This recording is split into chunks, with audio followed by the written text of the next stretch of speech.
you ever felt like you're missing out? Like everyone else is, getting new jobs, starting a new business, going on their dream vacation, buying cars, houses, and the only thing you actually do is view status and watch these people Instagram reels. And it's almost like you're an audience in this thing called life because that's the only thing you do, watch people's life. And social media does not even help out because you'd be you would try to just lighten up your mood and go on Instagram, and the next thing you see is, oh, I'm getting married, or oh, I just got a new house, or oh, I'm in the United States of America right now. And what's going through your mind is, am I going to drink Gary again for dinner? Okay, sorry for the laughs. Now, that thing is called fear of missing out, FOMO.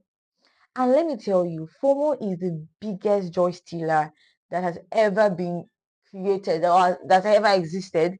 FOMO would literally steal your joy. It will make you feel so bad. It will make you feel like you're on a pause, like life has left you behind. FOMO will make you compare your reality, like your real life, the behind the scene, to someone else's highlighted view. And then you're going to be comparing what is to what it's actually not. When I gave my life to God in 2019, one of the major things that I realized at that point was the fact that I wasn't going to be able to do things like the things I used to do before. And so the kind of things that I used to do with my friends, the kind of people that I used to work with, I knew all of this was going to change because I'm a new person, I'm a new creature. So all the bad things that I used to do before, I wouldn't be able to do them again. Not because I don't have the ability to, but because I am now a new person. It is not expected that I am new and I continue to do old things. And so at first I was working with that, reality, with that consciousness. And at a point, Instagram, social media, listen to me, people, social media. Anyway, so I remember, going on social media, Instagram to be precise, Instagram, Facebook, and even WhatsApp. And I was just seeing people with boyfriends, with new hair, with bone straight, all of this, all of that. And I was just like, going out, going to the swimming pool, people that I used to roll with. And I started feeling like, oh my God, I'm missing out. Like these people are they are the thing now. Like people know them, like they are doing things. Like, what am I doing actually? Like, what am I doing here? I'm just boring. I'm just this, I'm just that. I went through that season for a while, and you know, I now had to understand that no, the world is not leaving me behind. I've left them behind. Like that is the spirit. I've actually left them behind. And what the devil was, putting in my mind at that point was, was trying to make me to go back to the life that I left. Like I left that life for a reason. And then when I had moved on, the devil came up with this fear. Because by the way, fear does not come from God. The Lord has not given us the spirit of fear. And so FOMO is from the devil. And so, I was just, I had to understand that the devil was trying to draw me back to make me feel like I was missing out on one kind of major or massive, thing that was going on. And I had to snap out of it. I had to snap out of it quickly. And I remember one of the major things that I did at that period was to, delete all my social media accounts. By the way, Seth, around 2020, I did not even have like an Android phone or like, a smartphone. I was using Nokia like touchlights. Then I'll just you guys story for that of that one later on. So I was out of the world. Like I literally was cut out from social media, from what was going on in the world. So I was focused, like my whole attention and my whole gaze was fixed on God. So please tell me where FOMO want to come from. Where? Hmm? What exactly do we even think we're missing out on? Because the life that you see on social media that you think is so perfect could be just a cover up. Let me not even be a bad belly, let me not even be a witch or something. Maybe the life that is perfect or so perfect on Instagram is really perfect in real life. Like it must not be bad. But even at that, you have to understand that um they would not really show you things, most posts we see on Instagram, most happy story and all. We do not really know if they cry themselves to sleep. We do not really know if even the success stories that we see so big and all. No one would really share their struggles. No one would share their loneliness or the lack of peace that they feel. The Nigerian movies that we used to watch that we just see these rich people having cars and all, and you don't know that actually There are ritualists behind the scene, and they're killing people, and we'll just be admiring it. And that's why my mom used to always say this thing that a house looks so beautiful on the outside, and when you come inside, there's cobwebs all over. The house is not even painted inside. It's just like a cover up. And so you can be looking at that house from outside and be looking at your own house that you're managing, that is painting, and you're like, oh God, I beg, oh, when will you remember my story? Like, when will you change my life? When will you this, that? But actually, no one's going to allow you into their house, like just like that. Oh, yeah, come and see how it's not really good, or the house is not really that fine. No one's going to do that. So you have to understand that, most importantly, the world's timeline is not God's timeline. I'm going to read a very, very popular scripture that we all know, Ecclesiastes 3 verse 1. To everything there is a season and a purpose under heaven. God has not forgotten you. You see that greatness, that great thing that He has shown you that He wants to do with your life. He has not forgotten. It's a process. God is preparing you. God is not ignoring you. I have heard people say that, when they go through social media and they see people living their best life, and they see people, living the kind of thing that they want to, the kind of dream that they want to, that they've dreamt about, they begin to feel like, oh, or maybe God's angry at them, maybe God has forgotten them, or maybe God does not even count them worthy enough to make them this rich, to make them this wealthy and all. I want to let you know today that God is not petty. God does not keep malice. God does not ignore. He's not going to ignore you. Why? What did you do to him? What can you do to God that will make him to ignore you? So exactly, God is preparing you. God has greater things to do with your life. And so when you're looking through social media and you're looking at people's life, instead of just looking and say, God, when my own turn go come, be happy for them. And beyond just being happy for them, understand that God is preparing you. Understand your season. And if you need to cut off from social media the same way I had to cut myself off from social media when I was going through that period in my life, do that, please. If social media is what is making you feel like you're depressed, or you're going to kill yourself, or you're feeling like God has abandoned you, or you're not worthy of wealth or something, it is the desire of God to make you rich, and it is God that makes rich. So please, your time is going to come. Now, what do we do when we face, or when we experience this thing called FOMO? Because let's be real, it exists. Please, if you've not experienced it, thank God, and watch this video.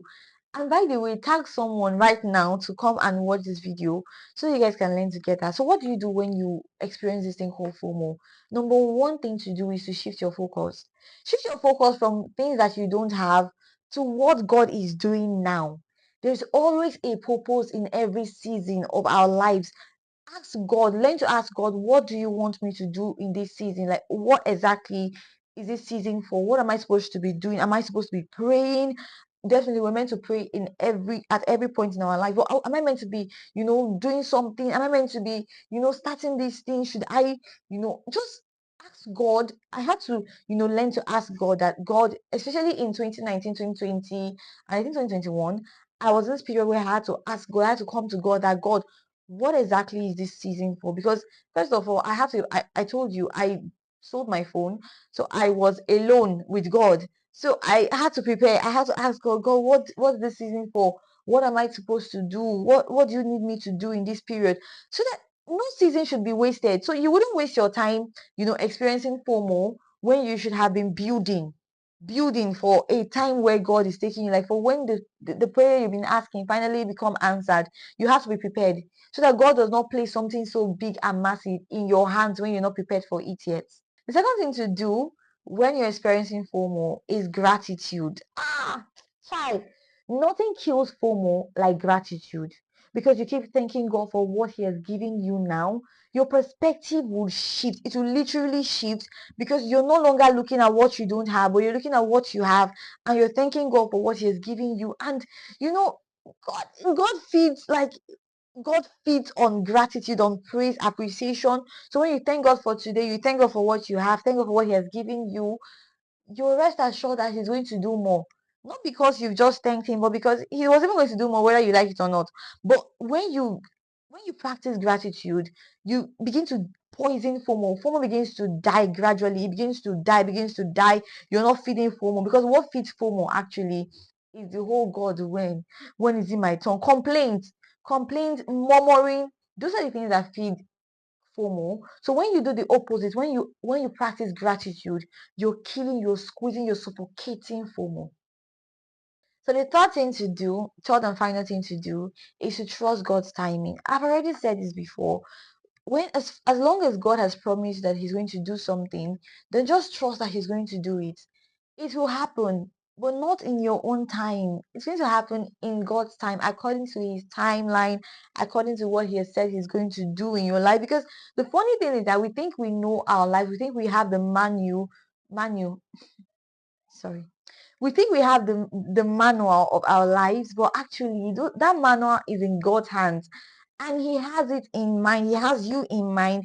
He already knows what you're going to be tomorrow, what you're going to eat tomorrow. So once you trust God fully and completely, then you're just going to be calm, even in the face of all that is happening in the world, in the face of the fact that you see that the world is leaving you behind. As long as you trust God's timing and you trust God, that He's your Father, He loves you so much, He has your best interest at heart, then you're going to be calm. Even when you're going through social media, you're just going to be smiling. No, you can even be, I had to learn. There's a point in my life that I had to learn how to do that thing. When I'm checking to going through, houses, people that are building houses, instead of feeling like God when, because please, how old am I? What am I even doing God when say for house? But anyway, instead of doing God when, I begin to screenshot things. I screenshot the amount of the house. I screenshot kitchen interiors, sitting room interiors, bedroom interiors, and I just keep them on my phone and say, okay, you know what? When God finally shows up, and when I get to this point in my life, this is how I want to do my own house. So instead of feeling God when, even for marriage, when I see people get engaged, the next thing I do is to screenshot the ring, because please, I want to know the kind of ring that I like. I start checking measurement of ring finger, and I know I'm running faster than my shadow, but please, that's another way to kill FOMO. You're not being pressurized, you're not feeling like God when instead you're like, it's going to finally happen. It's going to definitely happen. So I need to be ready for when it finally happens. So please, please leave me alone. I'm measuring my ring finger. So the next time FOMO creeps in, first of all, remember that FOMO is from the pit of hell. So the next time it creeps in, rebuke it, send it back home. Not my home. Send it back to the pit of hell where it came from. And remember, God's time is the best. You're not being left behind. Life is not moving on. Life is moving. Yes, it's moving, but your own life is exactly where God wants you to be. You're where God needs you to be. So remember that you're not being left behind. You're not lazy, except you're lazy, but you're not lazy. As long as you're working hard, then you're doing well. You're doing well, and it's going to happen one day. Like suddenly, it's going to happen.